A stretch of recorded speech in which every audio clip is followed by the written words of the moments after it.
لو سألتك ايه اول خطوة بنعملها عشان نعمل سوفت وير بروجكت، غالبا هتقولي هنفتح الفيجوال ستوديو ونبتدي نكتب كود. بس الحقيقة الكود ده من اخر الحاجات اللي احنا ممكن نكتبها. قبله بيكون في رحلة كبيرة، رحلة فيها ناس كتير وقرارات كتير. لو فهمتها هتفهم السوفت وير ديفلوبمنت بشكل مختلف. خليك معايا عشان تفهم ايه اللي فيها.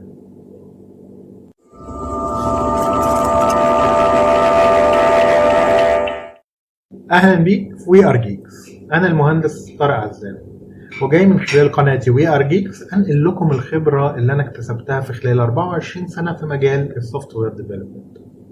المحاضره دي مخصصه لاي حد ستودنت، اي حد جونيور، او اي حد داخل المجال جديد وعايز يفهم الصوره الكامله للمجال. انا النهارده مش هتكلم في كود، بس ده مش معناه ان المحاضره مش مهمه. بالعكس، انا شايفها دي من اهم المحاضرات اللي موجوده في السلسله. عشان قبل ما نكتب كود احنا محتاجين نعرف الكود ده جه منين اصلا. لو انت لسه ما تعرفناش ممكن تدوس هنا اهو عشان تعرف اكتر عن وي اركيف. لكن لو انت عرفنا اوريدي، يلا معايا عشان نبتدي الرحله. بس استنى قبل ما نكمل، لو المحتوى عجبك وهتستفاد منه دوس لايك، ولو لسه ما عملتش سبسكرايب اعمل سبسكرايب، وممكن تعمل شير عشان تخلي غيرك يستفاد من المحتوى ده ما تبقاش بخيل. ولو عندك اي كومنت اكتبه لي تحت هنا وانا هرد عليك. النهارده هنبتدي مع بعض رحلة من أول لما العميل بيجي في دماغه الفكرة أو بيواجه البيزنس بتاعه مشكلة، ولغاية لما بتتحول لسوفت وير برودكت حقيقي الناس بتشتغل عليه. في خلال الرحلة ديت هنجاوب على أسئلة مهمة. هنعرف السوفت وير ده اتعمل ليه، ايه المشكلة اللي بيحلها، مين التيم اللي شغال وبيشارك في البناء بتاعه، ايه التولز اللي بيشتغلوا بيها، ايه الاوتبوت اللي كل واحد فيهم بيطلعه، وبيسلم مين.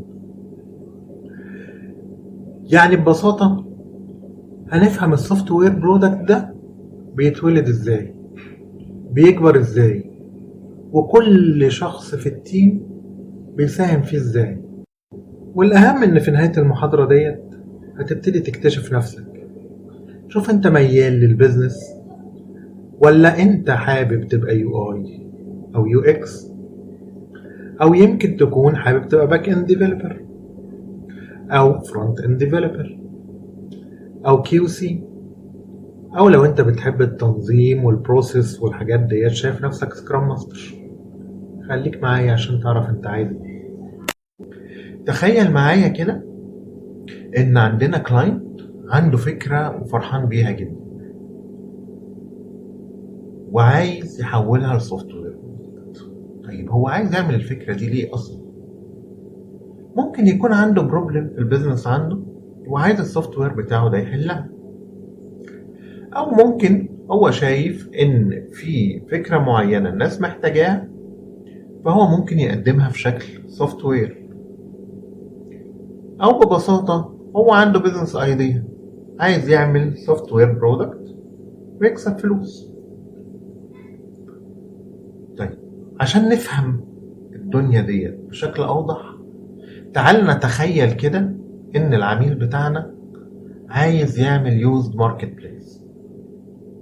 اول حد العميل بمجرد ان هو هيخش الشركة ويقعد معاه هو اللي بنقول عليه البرودكت اونر، وطبعا التيم بتاعه اللي هم البيزنس اناليستس اللي معاه. دول اول اتنين بيبتدوا يتعاملوا مع العميل تكنيكال، بعيدا طبعا عن السيلز والكلام دوت، احنا بنتكلم تكنيكال. فده اول اشخاص هيتعاملوا مع العميل. طيب بيتعاملوا ازاي؟ تخيل العميل دخل معايا كده وقعد في الميتنج روم وانا ابتديت اخد منه حاجه بنقول عليها الريكوايرمنتس. بس قبل ما نكمل خلينا الاول نعرف ايه هي السوفت وير ديفلوبمنت لايف سايكل.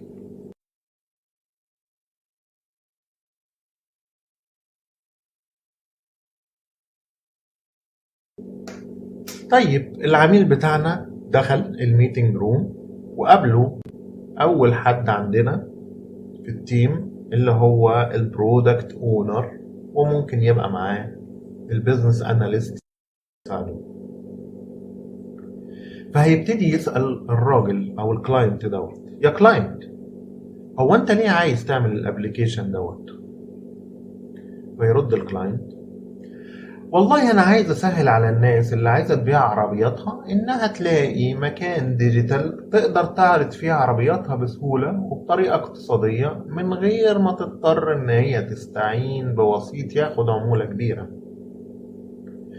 وكمان بدل لما البايع يسيب عربيته في معرض لحد لما تتباع، يقدر يعرضها بنفسه وهو قاعد في البيت. وفي نفس الوقت الناس اللي عايزه تشتري تقدر توصل للعربيات المعروضة بسهولة. ممتاز. كده بدأنا نفهم البروبلم، وبدأنا نفهم الفاليو اللي العميل عايزها للبرودكت ده. هو عايز يسهل البروسيس، دي الفاليو، يسهل البروسيس على السيلر وعلى الباير. احنا كده اخدنا اول حاجة في الريكويرمنتس، فهمنا المشكلة وعرفنا الفاليو. بس قبل ما نكمل، اخدتوا بالكم احنا اول حاجة سألناها للكلاينت او سألناها عامة ايه؟ انت عايز تعمل السوفت وير ده ليه؟ مش انت هتستخدم بروجرامينج لانجويج ايه، ولا داتابيز ايه، ولا انت عايز موبايل ولا ويب ابليكيشن. الهدف الاول اني اعرف العميل عايز ايه عشان اقدر احقق له اللي هو عايزه.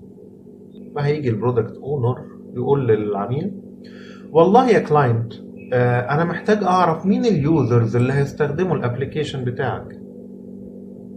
فيرد عليا العميل يقول لي: انا عندي السيلر ودوت الشخص اللي عايز يبيع عربيته، وعندي الباير الشخص اللي عايز يشتري العربية، وعندي حد اسمه مودريتور الشخص المسؤول عن مراجعة الليستنجز وتأكد انها ملتزمة بالقواعد، يعني بيراجع من الاخر الاعلانات او العربيات اللي السيلر بيحطها ويتأكد ان هي مطابقة للقواعد. وممكن يبقى عندي internal users مثلا زي الادمنز او المانجرز او الداتا انتري يوزرز، دي من الناس اللي ممكن يبقوا موجودين عندي. ماشي يا كلاينت، كويس. طيب هو احنا هنخدم كل الناس ديت من اول يوم؟ يعني مثلا مش عايز تدخل الكار ديلرز او اليوزد كار شو رومز او البروكرز او النيو كار ديلرز؟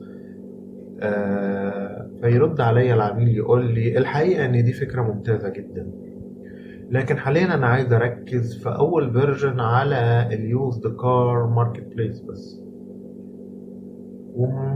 وهركز على البرايمري يوزرز يكونوا السيلر والباير، اما الديلرز والبروكرز وغيرهم ممكن ده يبقى فيوتشر اكسبانشن. حلو جدا. كده انا كبرودكت اونر والتيم اللي معايا البيزنس اناليست ابتدينا نحدد السكوب بتاع البروجكت. ان احنا عندنا فيرجن اولاني، الفيرجن الاولاني ده هيبقى فيه السيلرز والبايرز اونلي.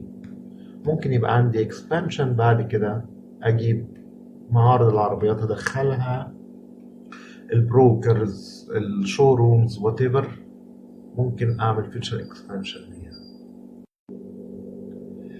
طيب بقول لك يا كلاينت لو سمحت، انت محتاج الابليكيشن بتاعك يبقى ويب ولا موبايل؟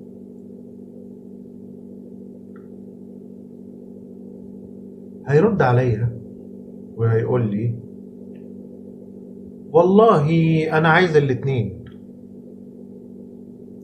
بس خلينا نبدأ في الاول ان الويب ابليكيشن دوت يبقى للانترنال يوزرز والمودريتورز. انما الموبايل ابلكيشن هيبقى موجه بشكل اساسي ابلكيشن او موبايل ابلكيشن للسيلر وموبايل ابلكيشن للباير. وبعدين ممكن نبقى نعمل ابلكيشن اضافية حسب الاحتياج. طيب ده كده مثال بسيط ازاي البرودكت اونر والتيم اللي معاه من البيزنس اناليست ممكن يلموا الريكويرمنتس من العميل. طبعا دي مش كل الريكويرمنتس، يعني احنا عاملين مثال صغير لان لو هناخد كل الريكويرمنتس هنصور فيديوهات كتير جدا واكيد مش هو ده الهدف بتاعنا.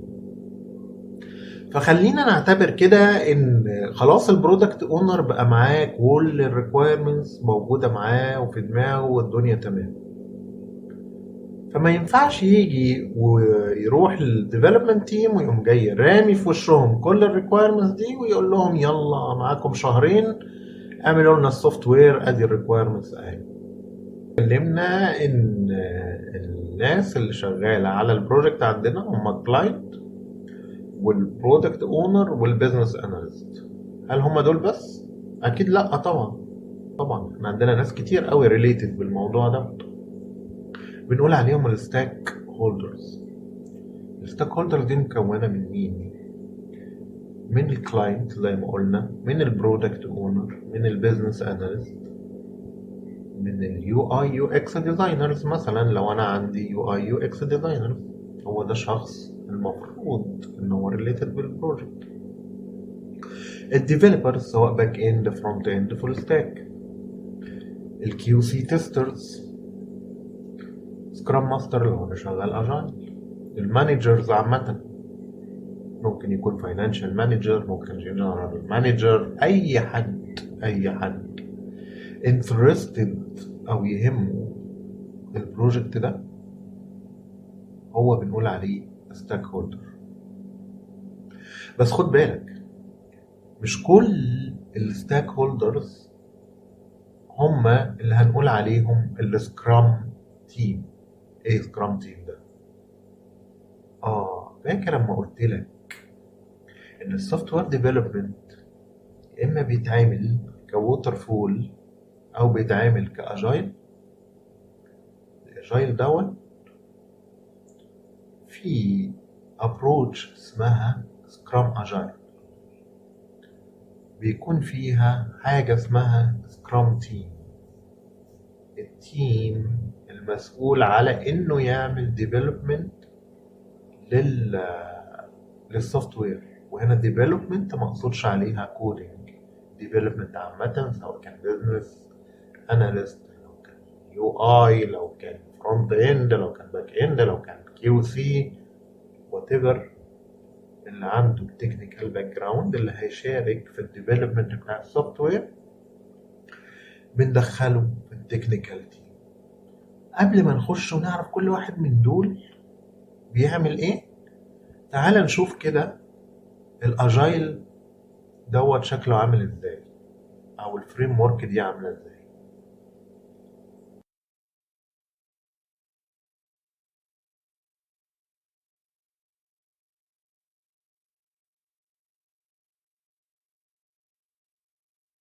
احنا رجعنا تاني كده للراجل بتاعنا اللي اسمه برودكت اونر. لازم نعرف البرودكت اونر ده بيشتغل على ايه، بيعمل ايه، وايه التولز اللي بيستخدمها، وايه الاوتبوت اللي بيطلعه. طيب ايه هو الحاجة اللي بيعملها البرودكت اونر؟ اول حاجة البرودكت اونر بيعملها هو انه بيسمع. لازم يسمع كويس جدا جدا جدا للعميل، يعرف هو عايز يعمل ايه وليه عايز يعمله، ايه المشكلة اللي بتواجه العميل، ومين اللي هيستخدم السوفت وير، وايه القيمة او الفاليو اللي السوفت وير ده او البرودكت ده هيقدمه. لازم يحدد ايه المهم جدا في السوفت وير ده وما ينفعش استغنى عنه، وايه المهم بس ممكن يتأجل شوية. وايه الحاجة اللي ممكن تدينا فاليو بس مش ضرورية قوي دلوقتي، وايه اللي اصلا مش مهم ممكن نشيله من السوفت وير. يعني ببساطة البرودكت اونر بيفهم ايه المشكلة اللي احنا بنحلها، وهنحلها لمين، وايه الفاليو اللي عايزين نوصل لها، ونكبرها ازاي. مهم انك تفهم ان البرودكت اونر مش هو الشخص اكيد اللي هيكتب الكود، ومش هو الشخص اللي هيقول للباك اند اعمل الاي بي اي الفلانيه وما تعملش الاي بي اي الفلانيه، او يقول للفرونت اند ديفلوبر والله الكود الصح ما بيتكتبش كده اكتبه كده. هو مسؤول بشكل اساسي على تعظيم الفاليو بتاع البرودكت، وعن فهم الاحتياجات بتاعه الستيك هولدر والحاجات اللي بيقدمها البرودكت. واهم حاجة عنده ان هو يرتب الورك دوت بناء على البريوريتي والفاليو بتاعت الحاجات دي. لكن ازاي الشغل هيتنفذ تقنيا، والله دي مش مسؤوليته اصلا، دي مسؤولية الفريق الفني، الديفلوبرز اللي عندهم الخبرة الفنية اللي تساعدهم ان هم يطلعوا تكنيكال سوليوشن ويظبطوا الاستيميتس بتاعة الحاجات دي. هو ملوش دعوة بيهم. طيب تعالى كده نشوف الراجل البرودكت اونر بتاعنا ده بيعمل ايه. اول حاجة زي ما انت شايف دي بعض التولز اللي ممكن يقدر يشتغل عليها، زي مثلا الايجر ديف اوبس. بيعمل ايه فيه؟ بيمانج الباك لوج اللي اتكلمنا عنه يا باشمهندس في الاجايل، ويبتدي يعمل تراك للورك اللي خلص واللي ما خلص، ويبتدي يمونيتور البروجرس اللي حاصل على اليوزر ستوريز بتاعتنا. ممكن يستخدم حاجة زي جيرا مثلا، برضو دي تول ممكن اكتب عليها اليوزر ستوريز واحط الباك لوج وتراك التاسكس والحاجات اللي عليها. ممكن يستخدم كونفلوينس للدوكيومنتيشن وللميتنج نوتس والنولج بيز. ممكن يستخدم مايند مابس تولز. مايند مابنج هي بيرسم الافكار بتاعته ويربطها ببعض عشان تفيده في الاناليسيس بتاعته. يبقى هو بياخد او بيسمع العميل ويبتدي يعمل اناليسيس هو والتيم بتاعه من البيزنس اناليست، ويطلعوا لنا حاجة اسمها برودكت جول. ايه هو البرودكت جول؟ الفيجن، او انا ايه اللي عايز اوصل له من البرودكت ده. ممكن يطلع لي حاجة اسمها برودكت رود ماب. برودكت رود ماب دي هي هاي ليفل بلان، بتقول لي الطريق اللي المفروض امشيه عشان اوصل للبرودكت جول ده. هناخد فكرة عنها. بس خلي بالك مش معنى ده ان كل بروجكت ممكن يحصل فيه كده، احنا بنتكلم على optimal solution. ممكن يبتدي يعمل حاجة اسمها themes اعتبرها categorization كبيرة، بينزل تحتيها sub categories اسمها epics. تحت الابيكس دي ينزل حاجة اسمها user stories. برضو ده مش شرط اساسي في السكرام، بس ده نوع من الكاتيجورايزيشن عشان اطلع الريكويرمنت في شكل حاجة التيم كله يقدر يفهمها. السكرام تيم الوحدة الأساسية بتاعتها هي اليوزر ستور. أهم شيء عندنا هنا إن المسؤولية الأساسية بتاعت البرودكت أونر هي البرودكت باك لوج اللي محطوط عليه الانهانسمنت واليوزر ستوريز والباجز والفيتشرز وكل الدنيا دي.